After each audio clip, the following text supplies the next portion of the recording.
ओम श्री ओम वाशिष्ठ महारामायण निर्वाण प्रकरणोत्तरार्थ सर्ग संख्या 31। असत हो या सत, समस्त अचित रूप पदार्थ चित से ही ग्रसित है, अतः कुछ भी नष्ट नहीं होता। निर्वाण की इसी दशा का वर्णन सर्ग के अंतर्गत किया जाएगा। वशिष्ठ जी ने कहा, हे राम जी, सर्वात्मक चेतन जिस किसी सत या असत की अपनी आत्मा में कल्पना करता है, वह तत्क्षण वैसी ही अनुभूति करने लग जाता है। यानी जो भी अनुभूति है वो सर्वात्मक चेतन के कारण है। अगर किसी सत पदार्थ की भावना करता है तो सत पदार्थ भाषित होता है, और असत पदार्थ की भावना करता है तो असत पदार्थ भाषित होता है। यह भावना के ऊपर निर्भर करता है कि उसे क्या अनुभव में आएगा। यहाँ सत और असत का अर्थ अगर आप दृश्य की ओर से लेते हैं तो यहाँ जो सत्य है वो ज्यादा स्थायी है, परमानेंट है, और जो असत है वो कम स्थायी है। तो यह भावना तप के ऊपर निर्भर करती है। जितनी आपकी तप निष्ठा ज्यादा होगी उतना ही भावना की दृढ़ता ज्यादा होगी। जैसे आप मनोरथ बनाते रहते हो लेकिन एक घर भी नहीं बना पाते। रावण ने सोने की लंका बना ली, तुम में और उसमें अंतर क्या? भावना की दृढ़ता। उसने अपनी इच्छा के लिए सब कुछ न्यौछावर करने को तत्पर था, अपने शीश काट के चढ़ाने के लिए तत्पर था, तब उसने पाया। इस जगत में बिना तप के किसी को कुछ प्राप्त नहीं होता। बिना तेल के कोई दिया नहीं चलता। तप रूपी ईंधन तो चाहिए।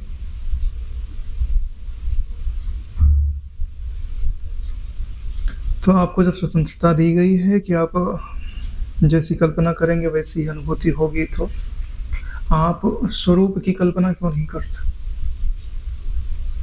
जबकि स्वरूप की कल्पना दिखती कल्पना है लेकिन होती कल्पना नहीं है। यानी जिसकी ओर वो इशारा कर रही है वह कल्पना नहीं है। स्वयं तो कल्पना है लेकिन इशारा वो सत्य की ओर कर रही है। बाह्य पदार्थों के अनुभव रूपी दृढ़ अभ्यास से वही बाह्य जगत के रूप में स्फुरित होता है। यानी बाह्य पदार्थों का जो अनुभव है उसका हमने दृढ़ अभ्यास किया हुआ है। इसका अर्थ समझते हैं कि यह जो हमारी इंद्रियां हैं जो इस जगत को हमें दिखाती हैं, हमें उनसे जुड़ने का दृढ़ अभ्यास हो गया। हम समय निकाल करके उनके अध्यास का परित्याग नहीं करते। ज्यादा से ज्यादा समय तक हम इंद्रियों से जुड़े रहते हैं। इसी दृढ़ अभ्यास ने बाह्य जगत की सत्ता को दृढ़ कर दिया है। अपना स्वप्न भी इस विषय में दृष्टांत है। आकाश से भी निर्मल चिति का ही रूप यह संपूर्ण संसार है। आकाश से भी निर्मल चिति का ही रूप यह संपूर्ण संसार है। आपके मन में बनने वाली हर आकृति मन आकाश ही है। और मन आकाश में दोष होता है क्या? आकाश में कोई दोष नहीं होता। इसलिए आपका ही अनुभव कहता है कि चिति अत्यंत निर्मल है। उसमें प्रतिबिंबित वस्तुओं में जो नाम और रूप है, उनके प्रति जो ग्रहण और त्याग की बुद्धि है, वह छोड़कर उन्हें चिति मात्र देखो, ज्ञान मात्र देखो, तब तुम यह समझ पाओगे कि वो निर्मल। चिति से पृथक कहीं पर भी कुछ भी नहीं है। जन्म मरण नाश आदि भी कुछ भी नहीं है, किंतु एकमात्र ब्रह्म ही अधिष्ठान रूप से स्थित है। उससे भिन्न कहीं पर भी कुछ भी नहीं है। यानी जो कुछ भी आपको अनुभव में आता है, जन्म है, मरण है, जीवन है, सुख है, दुख है, लेना देना, जाना, शत्रु मित्र, धर्म अधर्म, अगर आप तत्व की दृष्टि से देखें तो ये सब बिना वृत्ति के अनुभव में नहीं आता। वृत्ति होगी तभी कहा जाएगा कि जन्म है, वृत्ति होगी तभी कहा जाएगा कि मृत्यु है, और उसी वृत्ति को तो कल्पना कहते हैं। और जो कल्पना होती है सो सत्य नहीं होती, सदा नहीं रहता। सदा क्या रहता है? कल्पना का प्रकाशक, या कल्पनाएं जहां दिखाई दे रही हैं वो सदा रहता है। उसी को ब्रह्म बोलता है। कल्पना का अधिष्ठान, उसी को तो ब्रह्म कहा जाता है। अधिष्ठान आप हो कि नहीं? शायद अब तो आपको अनुभव में आने लग गया होगा। मेरे जितनी भी फुरफुराने वाली वृत्तियां हैं, मुझ चिदाकाश रूप अधिष्ठान में ही स्फुरित होती हैं, मुझ में ही दिखती हैं और मुझ में ही विलीन हो जाती हैं।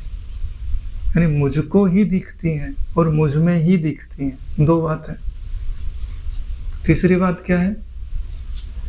दिखने मात्र है, जीवन नहीं है। तीन बात है। दिखने मात्र, खत्म कहानी। ये तीन चीजें हैं। कोई कठिन वस्तु नहीं है। कठिन वस्तु क्या है? अपनी आदत ना बदल पाना। जो हमने आदतें बिगाड़ रखी हैं, हम उसे सुधार नहीं पा रहे। कोई कटिबद्ध होकर के लग जाए तो कठिन तो काम बिल्कुल नहीं है, बिल्कुल ही कठिन नहीं। कठिन तो तब होगा जब समझ में ना आवे। जब समझ में आ गया कि हम यहाँ से जाएंगे, वो रास्ता है, उधर से दाएं मुड़ेंगे, फिर पेड़ है, पेड़ पे फल लगा है, उसको तोड़ने के लिए लंबा बांस है, सब कुछ तुम्हारे पास है। अब तुम ना जाओ, ना तोड़ो, ना खाओ, तो इसको कठिन थोड़ी बोला जाएगा, आलस बोला जाएगा, प्रमाद बोला जाएगा। आपको पता भी है कि नाम रूप में सुख नहीं हो सकता। नाम रूप जहां से उत्पन्न होते हैं, सुख का निवास वही है। तो आप उसमें सुख की भावना करके वहीं बैठ क्यों नहीं जाते?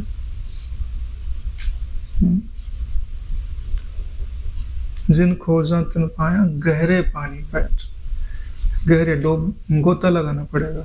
गुरु जी के भी कोई सत्संग है, बोले और गहरा गोता लगाओ, एक बार और गहरे गोते लगाओ, और शांति में, और ट्रांस में जाओ, अफर्मेशन दो, मैं वही हूँ। क्या पता एक बार तुम्हारे हाथ में मोती आ जाए।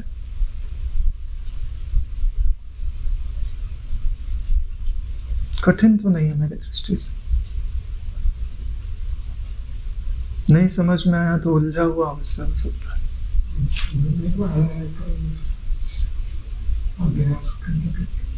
हाँ, अभ्यास उसके लिए अनन्य लगता है। कठिनाई यही है, अनन्य अभ्यास लगता है, यही कठिनाई है।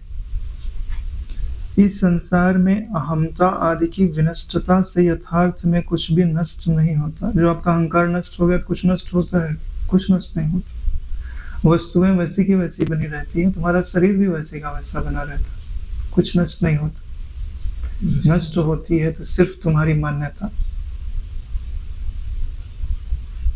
क्योंकि स्वप्न में पदार्थों के नाश से भला क्या नष्ट होता है। जब संसार मिथ्या है तो फिर शास्त्रों में इसका अनर्थ रूप से निर्णय करके उसे त्यागने तथा निंदा का कथन क्यों किया जाता है? ऐसा प्रश्न उपस्थित किया जा सकता है कि जब मिथ्या ही था तो उसके दुर्गुण गिनाने की क्या जरूरत है? उसे अनर्थ रूप बताने की, उसे त्यागने की बातें शास्त्रों में क्यों आती हैं? यदि ऐसी आशंका की जाए तो वह एक प्रकार से ठीक ही है, क्योंकि आकाश कुसुम के समान असत पदार्थ की निंदा कैसे संभव है? देखो, जब तक उन पदार्थों में सत्यता रहती है तब तक उनकी निंदा की जाती है। जब उनकी सत्यता विदा हो गई, यानी आपने उन्हें आकाश कुसुम के जैसा समझ लिया, फिर उसकी निंदा की जरूरत नहीं है। भाई आग सच्ची है तो बोला जाएगा ना, भाई इसमें हाथ मत डाल। जब समझ में आएगा कि नहीं ये आग झूठी है तो हाँ, तो कहीं भी हाथ डाल, जलेगा नहीं, खिलौने की आग है। किंतु शास्त्रों में असत को भी सत के तुल्य कल्पित इसलिए किया जाता है कि सत प्रतीत होने वाले असत पदार्थों में सदरूप की भावना न करते हुए शास्त्र संप्रदाय एवं आचार के अनुकूल इनको जानकर उन्हें असत समझते हुए पत्थर के समान क्षोभ एवं वासना आदि से शून्य होकर स्थित रहो। यानी इनकी निंदा क्यों है कि ये कल्पित हैं, असत्य हैं, क्योंकि ये जो विषय है ना, इनके आकार की वृत्ति बनाने से आपको कुछ प्राप्त तो नहीं होगा। आपको तो जो शास्त्र हैं, संप्रदाय हैं, उनके उपदेश के अनुसार जो अनुकूल आचरण है वैसा करते हुए, विषयों को असत समझते हुए, जो अपना स्वरूप है उसे जैसे पत्थर दृढ़ होता वैसे उसकी भावना दृढ़ कर देनी है, तो उसमें से विषय निकल जाएंगे। जब आप जिसकी भावना करते हो वही रहता है ना। मैं मित्र की भावना किया तो मित्र रहेगा ना।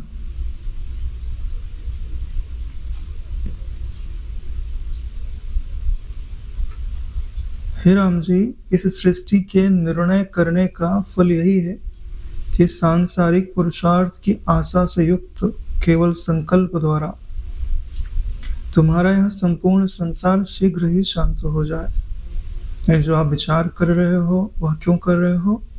क्योंकि आपको यह जो दुखद संसार है उसे शीघ्र ही शांत कर देना है। और शांत कैसे होता है? ब्रह्म विचार के द्वारा, ब्रह्म भाव के द्वारा।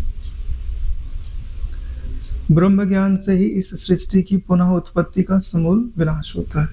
यानी आपने यह जान लिया कि यह जो दिखाई देता है इसको उत्पन्न करने वाला कोई नहीं, या तो ब्रह्म है। ब्रह्म कभी उत्पन्न नहीं होता, उसका कोई कारण नहीं होता।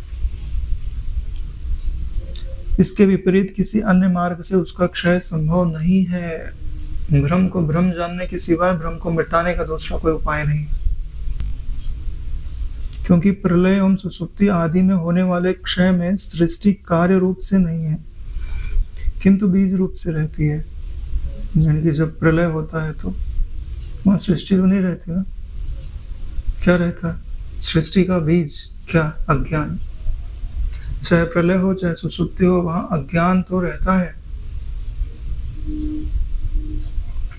अथवा इंद्रियों के आख्यान की रीति से प्रलय में भी कार्य की सत्ता बनी रहती है, और स्वप्न पुरुष के समान जिन मिथ्या पुरुषों की दृष्टि में यह सृष्टि है, वे पुरुष तथा वह सृष्टि मृग तृष्णा की जल के तरंग के समान है।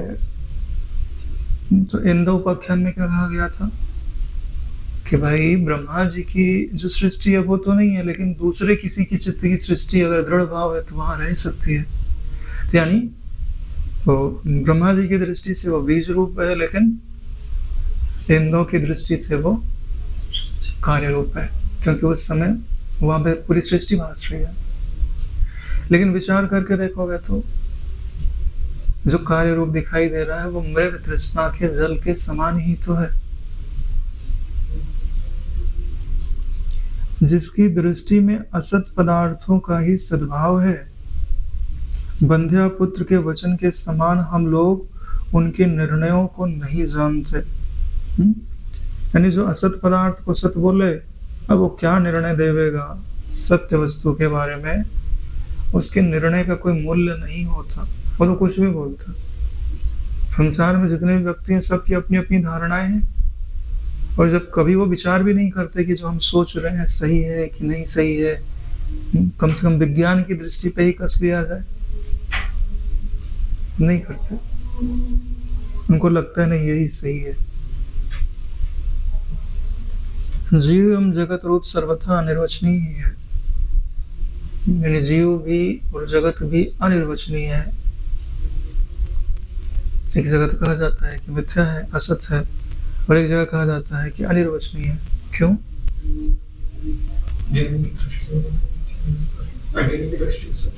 हाँ, बढ़िया, साधुवाद। क्योंकि संसार में जितने भी लोग हैं ना, सब उस पदार्थ के बारे में एक मत नहीं रखते, इसलिए लोग झगड़ा ना करें, इसलिए क्या कहा जाता है? अनिर्वचनीय कहा जाता है। परिपूर्ण सागर की भांति तत्वज्ञानियों में कोई अपूर्व अद्वितीय चिदानंद की परिपूर्णता रहती है। जैसे सागर अपने आप में परिपूर्ण है, अपनी मर्यादा का त्याग नहीं करता, वैसे ही जो ब्रह्मज्ञानी जन होते हैं वो भी अपनी मर्यादा का त्याग नहीं करते।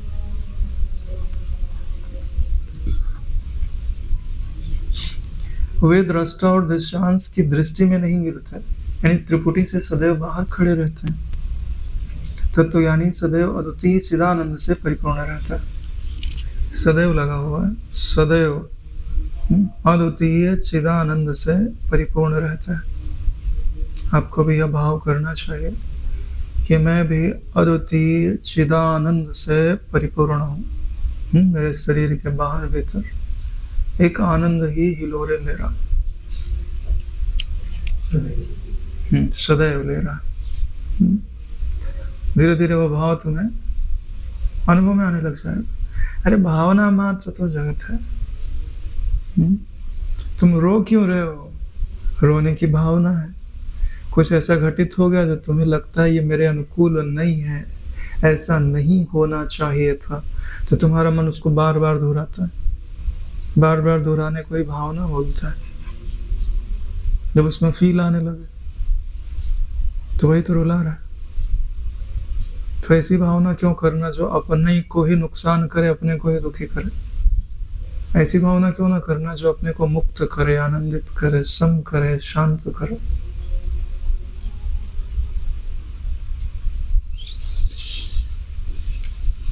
वे ज्ञानी पर्वत के समान अकंपनीय वात रहित इस स्थान में स्थापित दीपक की भांति शम प्रकाश युक्त एवं आचार रहित होते हुए भी आचार युक्त स्वस्थ बने रहते हैं। यानी ज्ञानी की उपमा किससे दी हुई है? जैसे पर्वत चल होता है, वैसे अपने स्वरूप की शांति में वो चल खड़े हैं।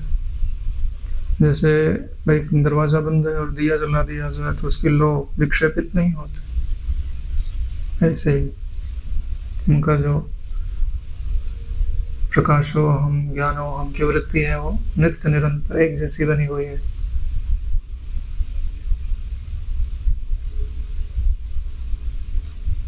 और दिखाई देता है कि आचार विचार कर तो रहे हैं, लेकिन भीतर में आचार विचार करने वाले से उनका कोई संबंध नहीं रहता,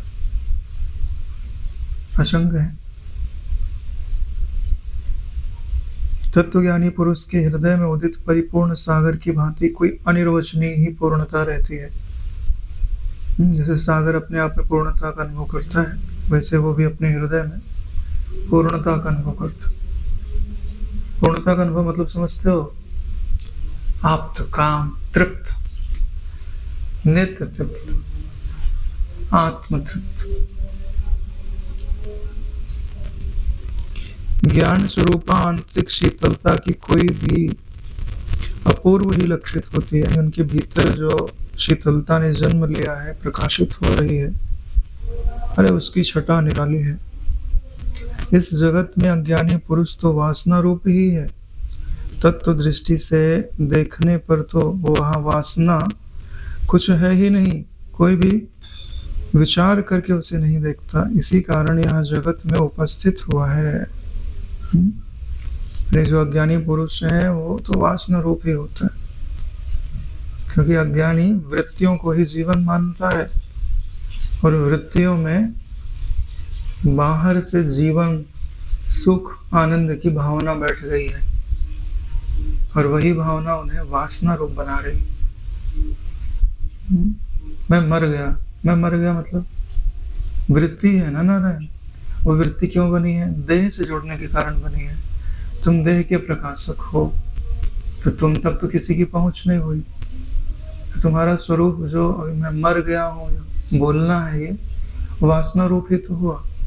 वासना रूप यानी वृत्ति रूप। प्रकाश के बिना जिस पदार्थ की प्रतीति होती है वह प्रकाश से नहीं रहता। जैसे प्रकाश नहीं है और कोई वस्तु भास रही है तो क्या भास है? अंधकार। अंधकार में भ्रम, ठीक है। जब प्रकाश आएगा तो भ्रम रहेगा? नहीं रहेगा नारायण, क्योंकि प्रकाश के अभाव में जो भी दिखाई देता है वो भ्रम ही होता है। इस विषय में प्रत्यक्ष दृष्टांत दिन में अंधकार एवं पक्ष आदि का न होना ही है। जैसे दिन है तो अंधकार नहीं रहता। स्थूल देह पंचीकृत भूत में एवं असत भी भ्रम से पूर्ण जड़ स्वरूप है। यानी जो अपना स्थूल देह है वो पंचभौतिक है, असत है, भ्रम के कारण दिखाई देता है। और जड़ रूप है। मन बुद्धि आदि सूक्ष्म देह भी अपंचीकृत में एवं असत जड़ स्वरूप ही है। यानी जो स्थूल देह है वो पंचीकृत है, और जो सूक्ष्म देह है, सूक्ष्म देह यानी यही मन बुद्धि चित्त अहंकार आदि, ये अपंचीकृत है। पंचीकृत और पंचीकृत समझते हैं ना? हाँ, ये जो पांच भूत हैं जब अलग अलग रहते हैं तो अपंचीकृत, जब मिल गए आपस में आकर तो पंचीकृत। यह आप निश्चित समझ लीजिए कि जो वस्तु अपंचीकृत है सो निराकार ही होती है। क्या आप पृथ्वी तत्व की ऐसी कल्पना कर सकते हो जिसमें आकाश तत्व ना हो? कल्पना भी नहीं कर सकते ना, रहने तो। कल्पना करने के लिए जगह चाहिए, वो जगह आकाश होती है। इसलिए जब ये अपंचीकृत रूप में रहते हैं तब इन्हें निराकार कहा जाता है। इनमें दृश्य भाव तभी आता है जब ये पंचीकृत होता है। बुद्धि अहंकार एवं चित्त की भूत आदि रूपता का परित्याग कर चिन्ह मात्र में यदि दशा को प्राप्त करे तो उसकी मुक्ति हो चुकी। अगर ये दोनों चीजें छोड़ दो, पंचीकृत और पंचीकृत को छोड़ के पंचीकृत और पंचीकृत का जो अधिष्ठान है उसकी ओर देखो, उसकी दशा को प्राप्त कर लो, वही तो चिन्मात्र है। उस दशा को प्राप्त होते ही नारायण आप मुक्त हो जाते हो। उस दशा को प्राप्त करने का समझते हो, वही मैं हूं। इस संकल्प में कोई विकल्प ना हो, इस निश्चय में फिर कोई संशय ना हो और कभी ना हो, तो मुक्त है। विषयोन्मुखी चित्त यदि लिंग देह स्वरूप उपाधि में मिश्रित है तो उसकी वासना भी देह के तुल्य ही असत है। यानी जो ज्ञान अगर वो विषयोन्मुखी हो गया है तो विषयोन्मुखी हो जाने पर वो जो लिंग देह है उसकी उपाधि को अगर उदाहरण कर लेता है तो उसमें वासनाएं प्रतीत होने लगती है, बंधन भी प्रतीत होने लगता है। लेकिन तत्व दृष्टि से क्या वो बंधन होता है? नहीं होता, कल्पित होता है, यानी सच में नहीं बंधा होता। लेकिन सच में नहीं बंधा, ये किसकी दृष्टि है? तत्वज्ञानी की। उसकी दृष्टि में वो बंधा ही है, उसको बंधन अनुभव में आएगा ही, और कितने हाथ पांव पटके वो मुक्त नहीं हो पाता। क्यों? क्योंकि मुक्त होने की जो प्रक्रिया है वो समझनी पड़ती है। जो कोई पाप करे, पाप संबित बन जाए, वो क्या एक बार सुन लेने से कि तुम मुक्त स्वरूप हो, तुमको बंधन नहीं, क्या मुक्त हो जाएगा? नहीं नारायण, ये जो सुना रहा है ये उसकी संबित है कि मैं मुक्त हूँ, तुम सब मुक्त हो। तुम्हारी संबित क्या बोल रही है? तुम्हारी संबित बोल रही है कि मैंने इतने लोगों का बुरा किया है तो उसके बदले में मेरा भी बुरा होना चाहिए। अरे नारायण, यही वृत्ति बनती है। तुम बुरा करके देखो, तुमको अंदर में भीतर में भय जरूर होगा कि मैंने दूसरे का बुरा किया, मेरा बुरा होगा, तो होगा। ये अपने आप फ्लॉपे में फिट है। तुम नहीं भी करोगे, भावना करोगे तो भी होगा।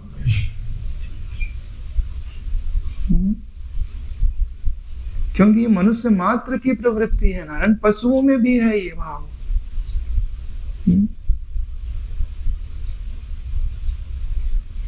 भाव तो बनता है, पर उस भाव में भाव बनने से तो रोक नहीं सकते। बस भाव प्रकटता रखना तो फिर उसका त्याग कर दे। हाँ, वो भाव प्रकृति से उपजा है, प्रकृति में दिख रहा है, प्रकृति में ही लय होता है, उससे मेरा संबंध नहीं है। और इसके पहले क्या होना चाहिए? पाप आचरण पूरी तरह बंद होने चाहिए।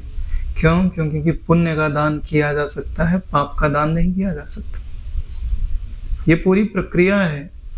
कोई अधर्म करता हो और बोले कि मैं अधर्म का प्रकाशक हूं तो क्या मुक्त हो जाएगा? नहीं हो सकता। क्योंकि अधर्म वासना युक्त होकर के किया जाता है और आप वासना युक्त वृत्ति के प्रकाशक नहीं हो सकते।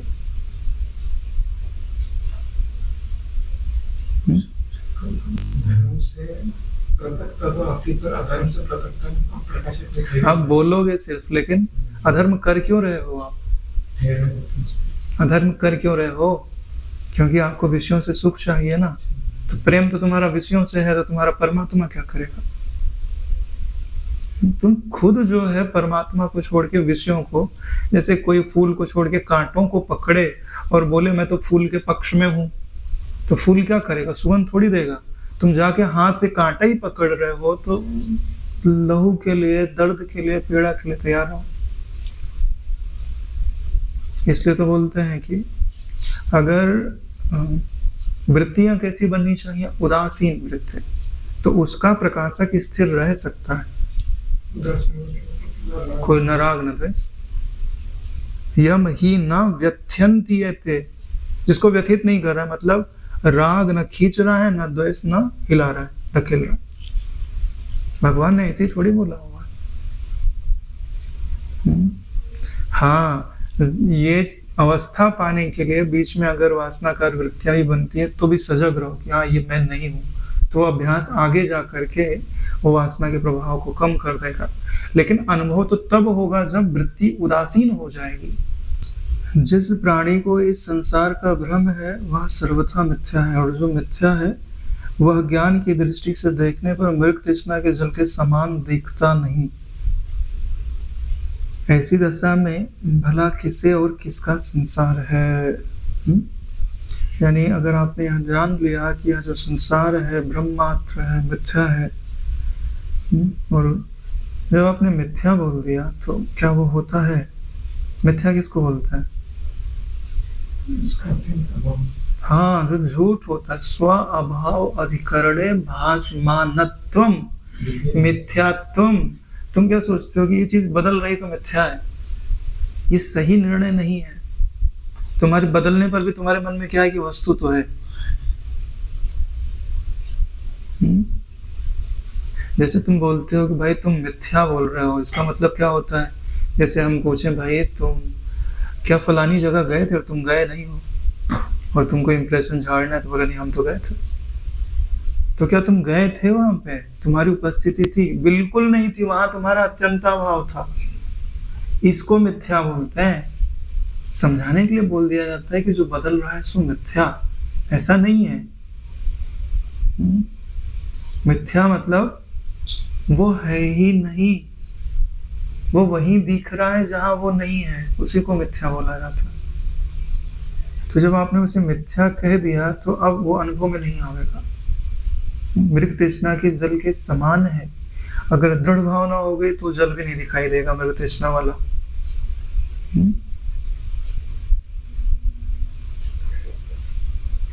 ऐसी दशा में फिर आप संसार किसको बोलोगे? सब आत्मा ही हो गया ना।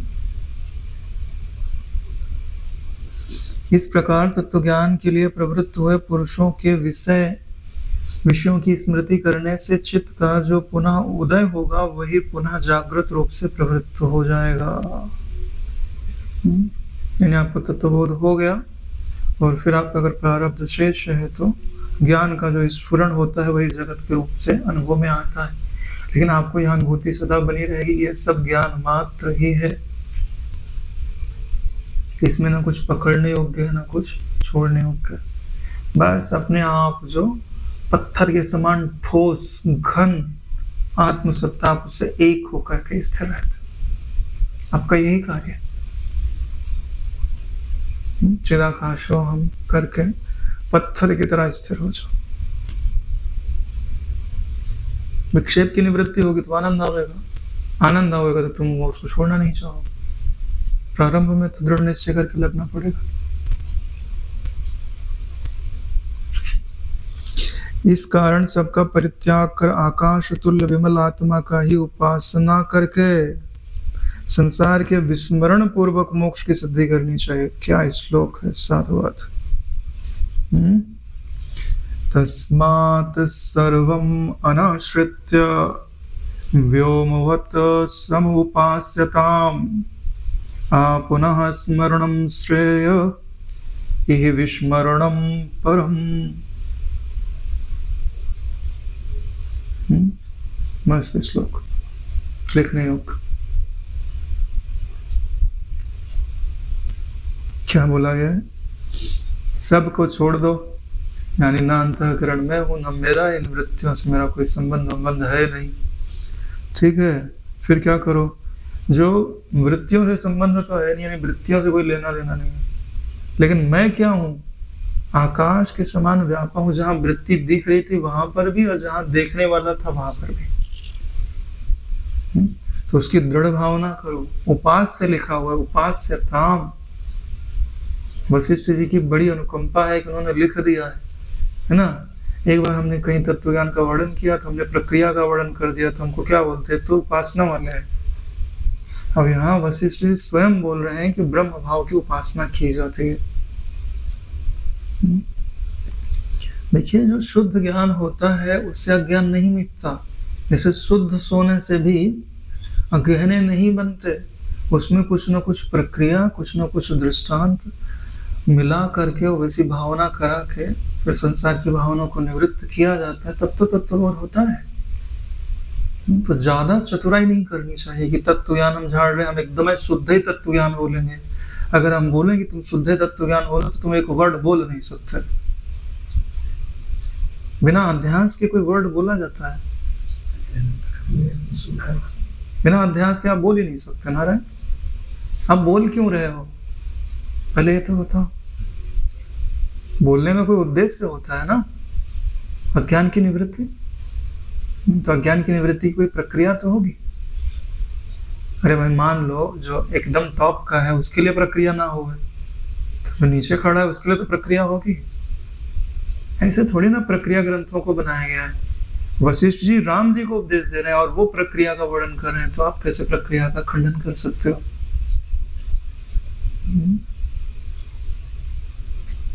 भाई, मैं मानता हूं कि बंधन नहीं है, ठीक है, फिर भी खच्चर को एहसास तो कराना पड़ता है ना कि भाई ये रस्सी खुल गई है, तब तो अपने आप को मुक्त मानेगा। भाई हमारी बुद्धि इतनी तीव्र नहीं तो क्या करें।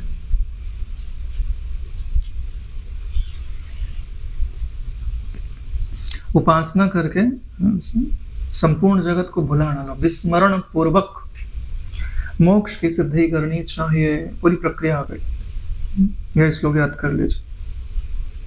तस्मात् सर्वम अनाश्रित्य, यानी सबको छोड़ दिया। तस्मात् सर्वम अनाश्रित, यानी किसी का आश्रय नहीं ले रहा। व्योमवत सम उपास्यताम, जैसे आकाश सब जगह व्यापा हुआ, वैसे ही अपनी भी भावना कर रहा है कि मैं भी आकाशवत व्यापा हुआ हूं। आ पुनः स्मरणम श्रेयः, जो श्रेय तत्व है, आत्म तत्व है,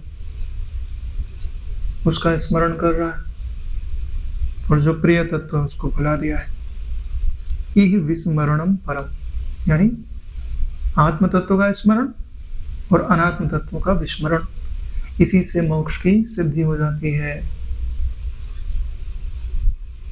दृष्टा भोक्ता अस्तिता एवं नास्तिता कुछ भी नहीं है, किंतु एकमात्र सागर के समान परिपूर्ण आत्मा ही है। ऐसा जब ट्रांस स्टेज में चले जाओ तो ये वाक्य बोलो, प्रकाशित होने लग जाएगा ब्रह्म। 24वां श्लोक, 23वां 24वां श्लोक। ये सब आप लोगों को ऋषि प्रसाद में डालना चाहिए।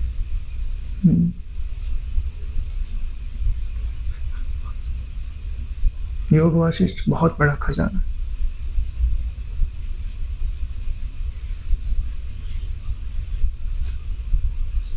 भाई सांसारिक चीजें तो उपयोगी है ही है कि भाई ये खाओ तो ये बीमारी नहीं होगी, ये करो ये होगा, है ना। चंद्रमा का दर्शन नहीं करो कलंक लगेगा, दुनिया भर की बातें आप डालते हो। तत्व ज्ञान भी खोज खोज के डालो तो मजा आवे। गुरु जी तत्व ज्ञान के लिए तो सारा प्रपंच रचे, और हमने धीरे धीरे उद्देश्य ऐसे लोग मिलते गए कि वो, है ना, फलानी तिथि इतना गुना फल मिलता है। अरे नारायण, किसको मिलता है और क्या मिलता है? अरे कब तो तुम भोक्तापना बाधित करने की भी तो बात करो, कहाँ लेके जा रहे हो यार? हाँ, और किसी को सिद्धि तो दिखाई नहीं देती। तुम करोड़ गुना बोलते हो कि करोड़ गुना फल मिलता है, अगर 100 माला भी कर लिया तो 100 करोड़ जप होता है। 100 माला तो बहुत जप हो गया, एक माला में 100 करोड़ हो जाएगा। करोड़ गुना बोल रहे हो ना। उसका प्रभाव क्यों दिखाई नहीं देता? अरे कभी विवेचना तो करो कि किस दृष्टि से बोला गया है, उसका क्या अर्थ होता है। कि बस चले एकदम। वही हाल है, क्या बोलते हैं, हाँ मधुमक्खी है वो 10-10 किलो का लेकर के उड़ी, बाकी सब लोग जी महाराज कर रहे हैं। अब एकदम प्रैक्टिकल बात करो, जिसको बोलते हैं ना भाई श्रद्धा अपनी जगह है, लेकिन श्रद्धा को भी ऐसा मत कर दो कि उस पर आदमी को आगे जाकर अश्रद्धा हो जाए। अब तो हर 2-3 दिन में कोई ना कोई योग आते रहता है, तो भैया तब तो तत्वज्ञ हो जाने चाहिए। और तुम्हारा एक संकल्प सिद्ध नहीं हो रहा है, हाँ तुम लगे हुए हो कि इतने गुना फल इतने गुना फल, किसको उल्लू बना रहे हो नारायण? अरे भाई शास्त्रों में जिस दृष्टि से उसका वर्णन है उसको समझो, विचार करके देखो क्या निकलता है। अरे हमने देखा है जब गुरु जी का तत्व ज्ञान का सत्संग होता था, ये सब कुछ नहीं था, और क्या शांति, क्या आनंद था, क्या मुक्तता का अनुभव होता था। तुम धीरे धीरे कर्म कांड ये वो डाल के तुमने भोक्तापन डाल दिया सबके अंदर। ये करेंगे ये हो जाएगा, ये करेंगे ये मिल जाएगा, ये करो ऐसा तर्पण करो, ऐसा आचमन करो। तुम कहाँ लेके जाना चाहते हो?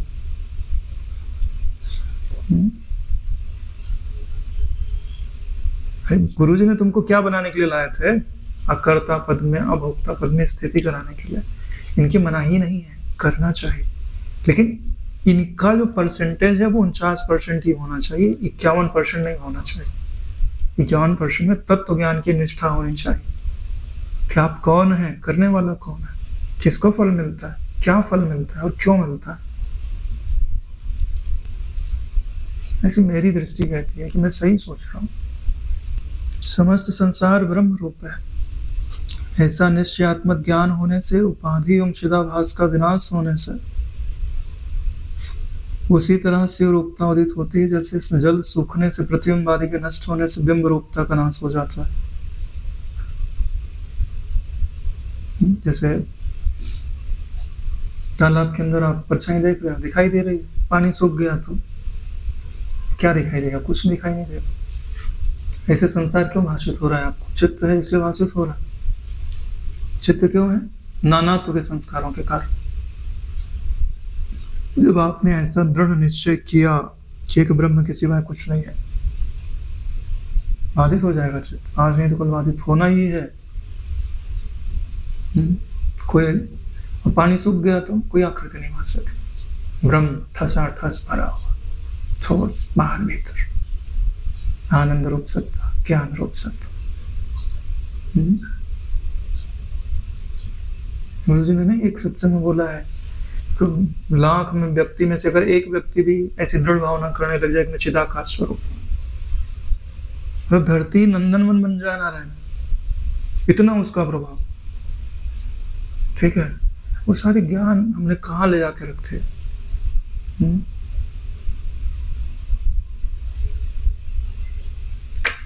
मजा नहीं।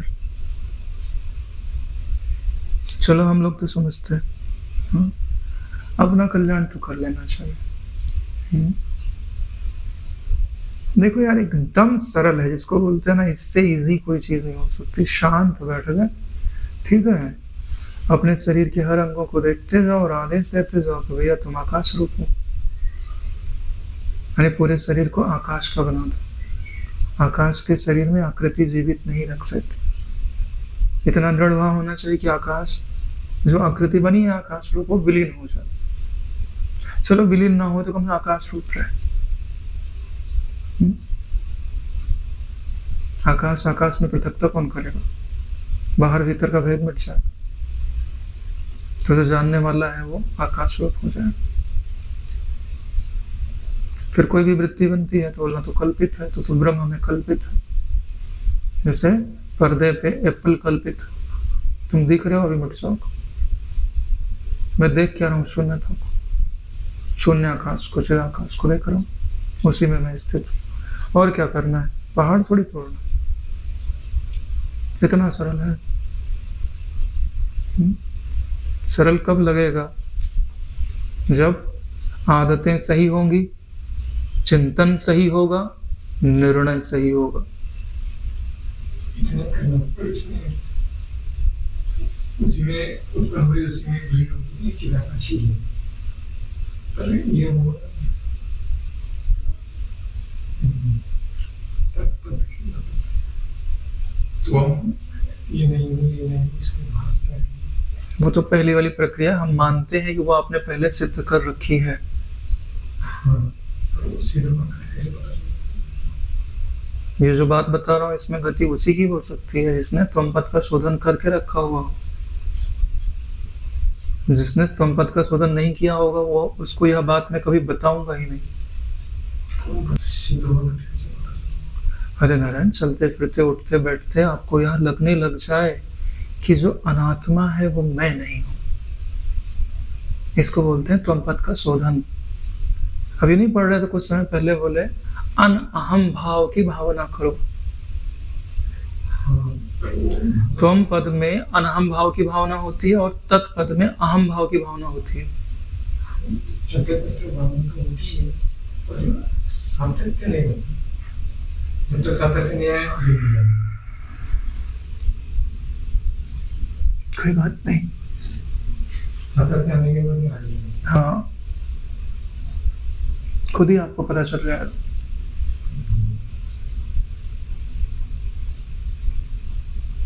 यानी जब आपका ऐसा निश्चय हो गया कि सारा जगत ब्रह्म रूप है, तो ऐसा अगर निश्चयात्मक ज्ञान दृढ़ हो गया तो चिदाभास का विनाश हो जाता है। चिदाभास का विनाश होने का मतलब होता है चित्त का विनाश हो गया। पानी नहीं है, बिंब तो है अपनी जगह, प्रतिबिंब नहीं है। प्रकाशक तो है मगर प्रकाश से नहीं है। परम पद में स्थित ज्ञानवान की समाधि एवं जीवन क्रम दोनों ही राग द्वेष से शून्य प्रतीत होता है। चाहे वो जीवन जी रहा हो, चाहे समाधि लगा रहा हो, न किसी में आग्रह नहीं रहता। सप्तम भूमिका में स्थित तत्वज्ञ को केवल शांति रूपता ही अवशिष्ट रहती है।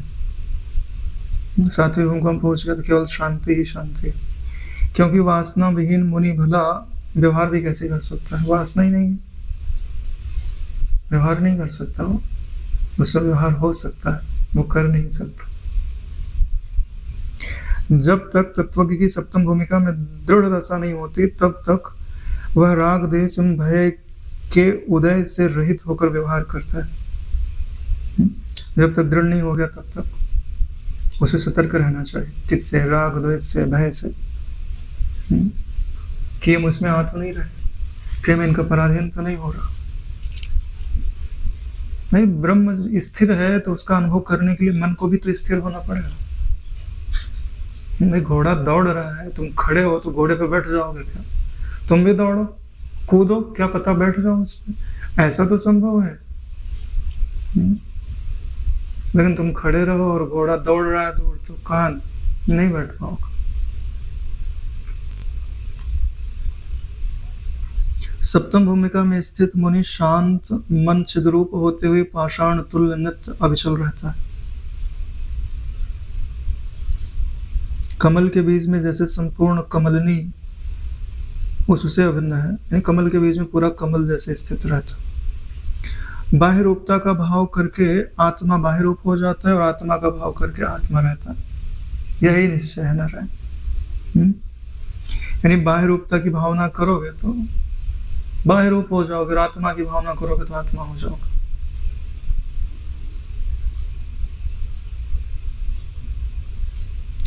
अतएव परब्रह्म में तत् तत् का भाव ही बाह्यत्व एवं अभ्यंतरत्व है। यानी कि ब्रह्म तो जो का त्यों है, अगर आप उसमें बाहर की भावना करोगे तो बाहर भासेगा और भीतर की भावना करोगे तो भीतर भासेगा। अब आप एक काम करो, बोले क्या? बाहर भीतर को बोलो कि दोनों कल्पित है, दोनों जिसमें रखे हुए हैं। हाँ, जैसे तुम टीवी देख रहे हो, उसमें एक व्यक्ति कमरे के अंदर है और एक व्यक्ति कहाँ बाहर से दरवाजा खटखटा रहा है। तो ये बताओ कि कमरे का अंदर और कमरे का बाहर ये किसके लिए है? जो टीवी में है, जो टीवी के बाहर है उसके लिए है नहीं, दोनों कल्पित है। बाहर भीतर तुम दोनों मेरी वृत्ति में हो।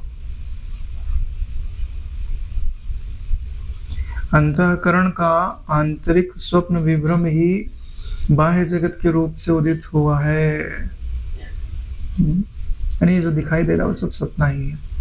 दो पात्रों में विद्यमान दूध के तुल्य स्वप्न एवं जागृत दशा यथार्थता अभिन्न नहीं है। जैसे जागृत है वैसे ही सपना है, जैसे सपना है वैसे ही जागृत है। पात्र अलग अलग है, दूध तो एक है। जागृत दशा के पदार्थों का भासित स्थिरत्व एवं स्वाप्निक पदार्थों का अस्थिरत्व भी केवल भ्रम ही है। वह सपने में दिखाई देता है तो बोले मिट गया, लेकिन जगत का बोले स्थिर है। दोनों ही भ्रम ही है। बोले आप ये कैसे कहते हो कि दोनों भ्रम ही है? क्योंकि दोनों ही बिना मन के प्रतीत नहीं होते। जागृत देह में आधारता एवं स्वप्न देह में आधेयता की होने वाली प्रतीति भी जल एवं जल तरंग के तुल्य भिन्न है। यानी जागृत का देह हो चाहे स्वप्ने का देह हो, दोनों ही मनोमात्र है। आत्मा के अज्ञान से ही जैसे स्वप्न के पदार्थ भाषित होते हैं, आत्मज्ञान से केवल उनकी आत्मरूपता शेष रहती है, वैसे ही शुद्ध आत्मज्ञान से जागृत दशा के पदार्थ भी आत्मरूप हो जाया करता है। भाई आपको ज्ञान हो गया तो जैसे सपना से आप जग गए तो सपने के सारे पदार्थ आप ही हो गए, ठीक है? ऐसे जागृत के भी है, सारे पदार्थ सारी चीजें आप ही हो। जागना पड़ेगा, थोड़ा सा भी जग जाओगे तो भी काम हो जाए। उसके पहले का जगत तो बाधित हो जाएगा। भाई जैसे तुम सपने में हो 5 मिनट के लिए जग गए तो उसके पहले का पूरा सपना तो बाधित हो गया।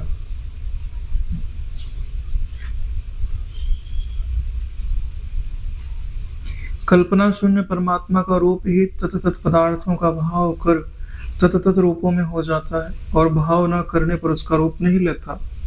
यानी जो परमात्मा है वो कल्पना शून्य है, उसमें कोई कल्पना नहीं है, लेकिन वो जैसे जैसे जिस पदार्थों की भावना करता है तत्त उन पदार्थों का वैसा ही अनुभव करता है। अगर भावना ना करे तो कोई अनुभव नहीं करता।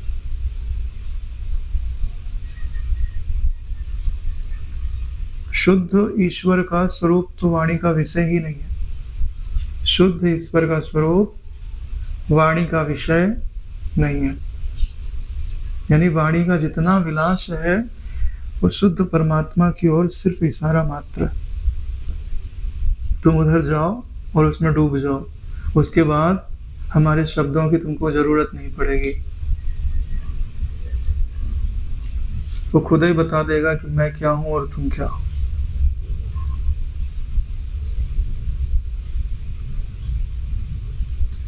समाधिरत योगी ही विभ्रम के विनाश को समझता है। यानी जिसका विक्षेप भी मिट गया और अज्ञान भी मिट गया, वासना भी मिट गई, ऐसा समाधिरत, इसका अर्थ यही होता है। वही जानता है कि भ्रम के नाश नष्ट हो जाने पर किस चीज का अनुभव होता है और उसका टेस्ट क्या है, क्योंकि वह केवल अनुभव का ही विषय है। उसे वाणी में तो कहा ही नहीं जा सकता, है ना? भाई मैंने मिठाई खाई और मेरे को बड़ी मीठी लगी, किसी ने कभी खाया ही ना हो तो अब कितनी मीठी लगी, अच्छी लगी, उसको क्या समझ में आएगा?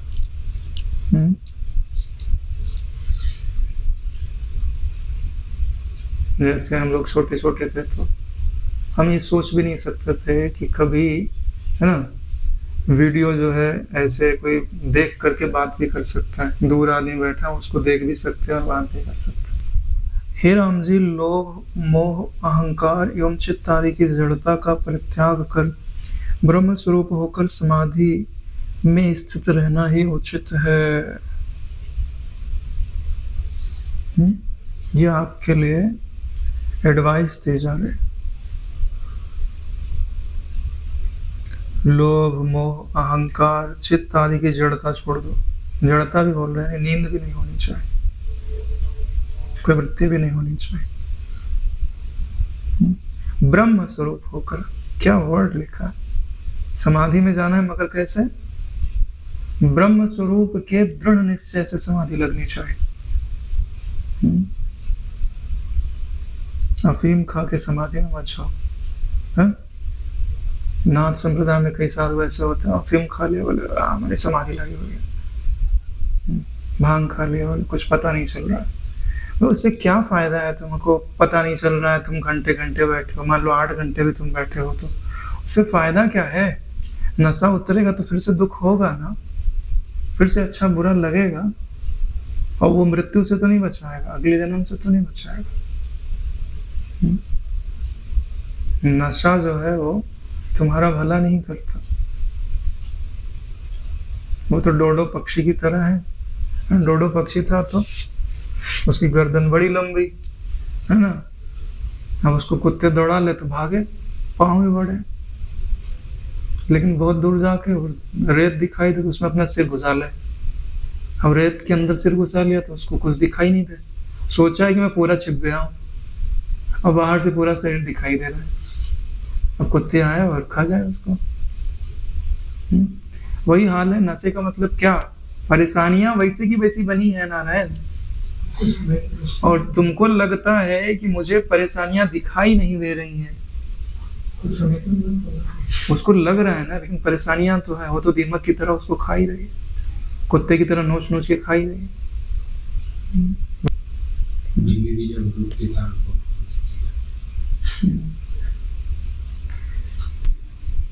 तो इसके लिए नारायण ब्रह्म स्वरूप होकर समाधि में स्थित रहना ही उचित है। यानी जो आपका एकांत का समय है इस वाक्य के अनुपालन में बीतना चाहिए।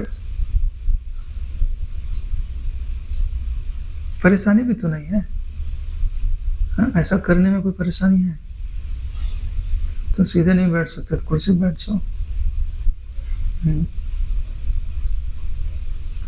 लेकिन ऐसी आदत बनाना कठिन है नारायण, असंभव तो नहीं है, बनाया जा सकता है। बिगाड़ा हमने है तो सुधारेगा कौन? देखो सुधारना तो पड़ेगा, चाहे आज सुधारो चाहे कल सुधारो, इसका कोई ऑप्शन नहीं है, कोई विकल्प नहीं है।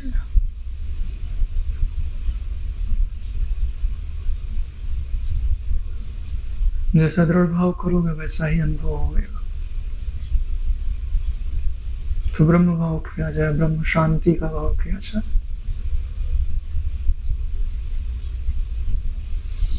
चलिए 31वां सर्ग यही पूर्ण होता है, आज यही विश्राम लेते हैं। ओम कायेन वाचा मनसेन्द्रिर्वा करोमि यद् सकलं परस्मै श्री सद्गुरुवे समर्पयामि। ओम सहनावतु सहनवुनक्तु सावीर्यं करवावहै तेजस्विनावधीतमस्तु मा विद्विषावहै। ओम शांति शांति शांति। श्री सद्गुरुदेव भगवान की।